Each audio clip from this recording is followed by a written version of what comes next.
Dark matter is turning into a revolving door of who's who's, toss in a multiversal kidnapping operation with a dash of Detective Mason hot on everyone's trail. Episode 7 went way off the rails with some WTF cuckoo kachoo reveals, but no worries because we're going to set everything straight, having a pretty good idea of where episode 8 will take things. So ready yourself, grab protection if need be, as we step into episode 7 of Dark Matter. I gotta start right at the end of this episode, where apparently two different, almost identical Jasons are present in what looks to be Jason's home universe. What led to this was Jason and Amanda parting ways. Don't worry, I'll get into that later, with Jason hopelessly yet optimistically using the box with only a few vials left. On his very, very, very last vial, Jason uses more of Amanda's thoughts, feelings, hopes, and dreams approach rather than the multiple details of his home world, thinking about the very first night he met Daniela and all of his feelings and memories associated with this event. This approach seems to work as Jason crawls out of the box through the smashed concrete, discovering an empty ampule, knowing damn well that this is his universe. Now, I mentioned a few weeks ago that this what-if seeing your life if different choices were made reminded me of 1946's It's a Wonderful Life.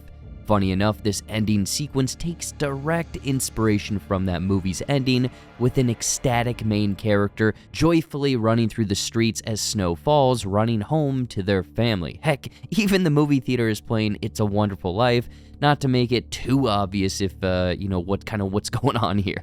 Jason spies on his family, soon seeing Jason 2, which leads him to the gun store. Now, I gotta be honest, I watched this scene like 5 different times because I couldn't wrap my head around what the heck I was seeing. So the first Jason that enters the store, I'm saying is our main Jason. The reason I say this is because of the little rubber band ring around his ring finger, the symbol that's been driving him back to Daniela and Charlie. The second Jason, wearing the exact same jacket, shirt, backpack, all of it, instead doesn't have the same rubber band ring, instead has a finger brace. So what's the deal? Is this Jason 2 dressed as Jason 1, or is this an entirely different Jason? Welp, it's the latter. This is an entirely different Jason. We can call him Jason 3 if we want. But we would be wrong. I say this because I was watching this scene with audio descriptions on, and this mofo is actually Jason 6. He walked out 20 seconds before you walked in? Jason 6 turns and races out of the store. Jason 6 leaves the store and passes by parked cars covered in snow. Meaning there are at least 3 other Jasons that may not be accounted for. My best guess is that these other 3 different vials we see Jason 1 stewing over, only for him to end up in the wrong universes 2 other times before returning to his home universe. Now, potentially, those other 2 times created a branching universe and different Jasons made it back before the final dose. It's only a theory right now, but if that's the case, then every other vial Jason took created a new branching path, or like the multiverse, every single action he's been taking to get home has threaded out into a multiple endless possibilities, meaning that a new Jason could have made it back after each and every dose of Lavender Fairy, creating a multiplicity-like scenario which is going to result in some sort of Jason Battle Royale.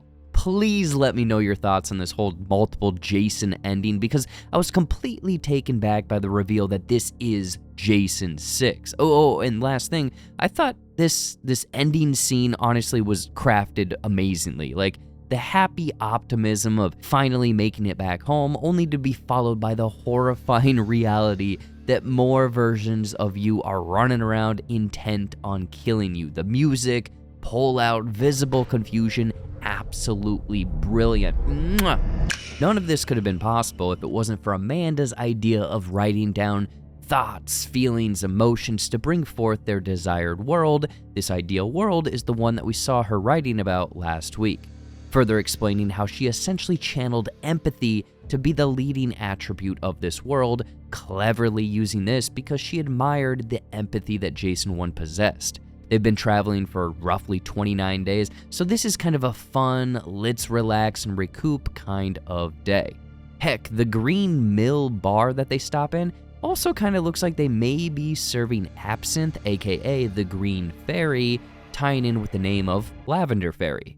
Later, Amanda admits to Jason 1 that this is essentially the perfect world for her because this world's Amanda went missing roughly 2 years ago. She doesn't have a family, basically no one knows who she is, so she can seamlessly drop in, take over her life, and get the second chance she was searching for. Did this Amanda go missing because of the box?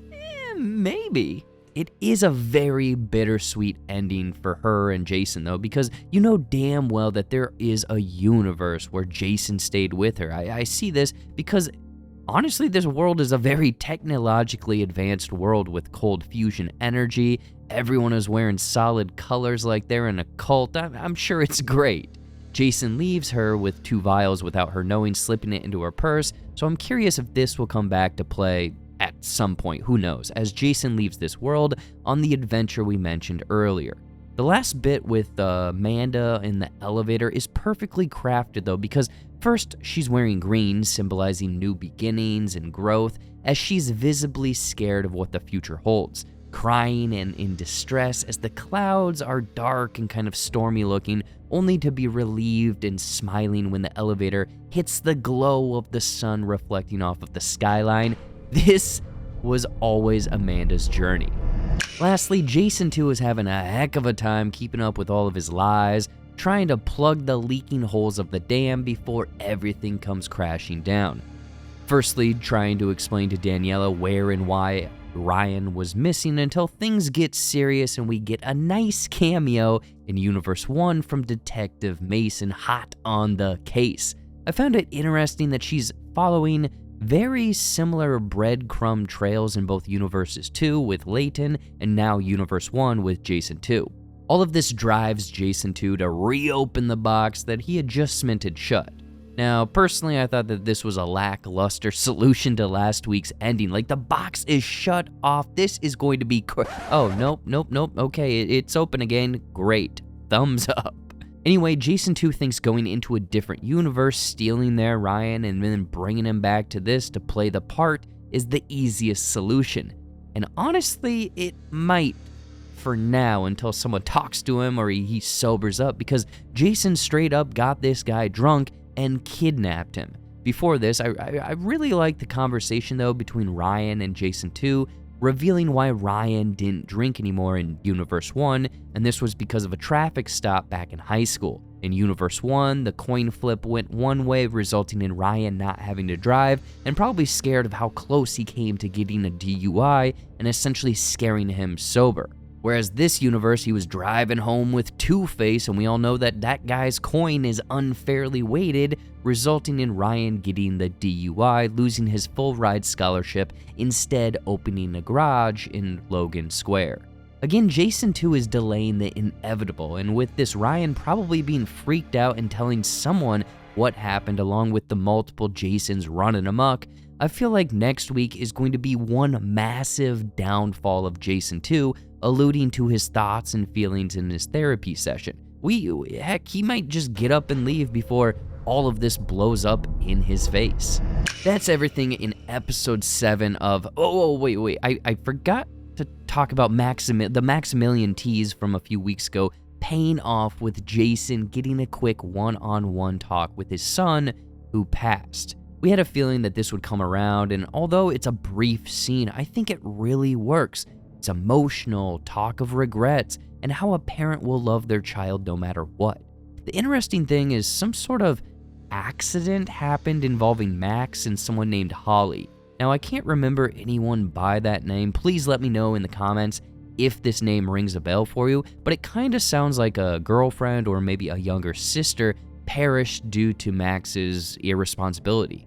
My guess is that it was maybe a car accident at that one intersection that's been teased in a few episodes, and this is why there's a rift between Max and this universe's Jason. But yeah, that's pretty much everything for episode 7, teasing up what I can only assume to be a cat and mouse episode with Jason 1 trying to get back to Daniela, and Jason 2, 6, and maybe the other 3 Jasons attempting to do the same. Overall, one of my favorite episodes of the season, so let me know your thoughts, feelings, concerns, and any theories you have leading into these final 2 episodes. My only concern right now is that there is absolutely no way to tie up every single small tiny thread. Layton, Ryan, the other Layton, Blair, and the other researchers, and maybe the series doesn't have to. Maybe it's not important. I appreciate everyone watching these breakdowns. Please support the channel by liking, subscribing, and following all of my other social media accounts. There's a new 90s Saturday morning cartoon video posted on my Retro Rewind channel, so go over there,